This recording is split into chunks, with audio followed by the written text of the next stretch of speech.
In this video, I want to tell you about how to use neural networks to do multi-class classification, where we may have more than one category that we're trying to distinguish amongst. In the last part of the last video, where we had the handwritten digit recognition problem, that was actually a multi-class classification problem because there were 10 possible categories for recognizing the digits from 0 through 9. And so here I want to fill you in on the details of how to do that. The way we do multi-class classification in a neural network is essentially an extension of the one versus all method. So let's say that we have a computer vision example where instead of just trying to recognize cars, as in the original example that I started off with, but let's say that we're trying to recognize 4 categories of objects. So given an image, we want to decide if it's a pedestrian, a car, a motorcycle, or a truck. If that's the case, what we would do is we would build a neural network with 4 output units so that our neural network now outputs a vector of 4 numbers. So the output now is actually going to be a vector of 4 numbers. And what we're going to try to do is get the first output unit to classify is the image a pedestrian, yes or no. The second unit to classify is the image a car, yes or no. This unit to classify is the image a motorcycle, yes or no, and this to classify is the image a truck, yes or no.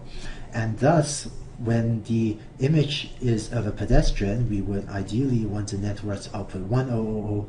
When it's a car, we want it to output 0100. When it's a motorcycle, we get it to, or rather we want it to output 0010, and so on. So this is just like the one versus all method that we talked about when we were describing logistic regression.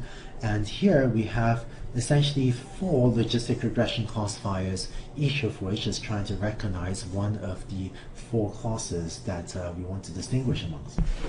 So rearranging the slide a bit, here's our neural network with 4 output units, and those are what we want h of x to be when we have the different images.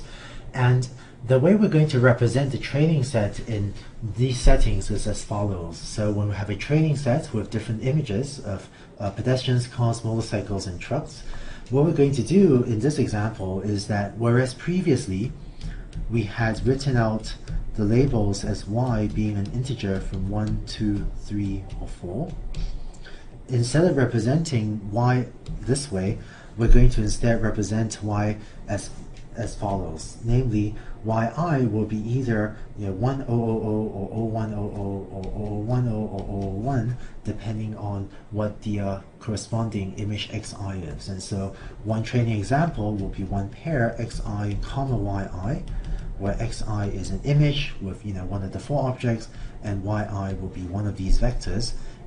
And hopefully we can find a way to get our neural network to output some value so that h of x is approximately y.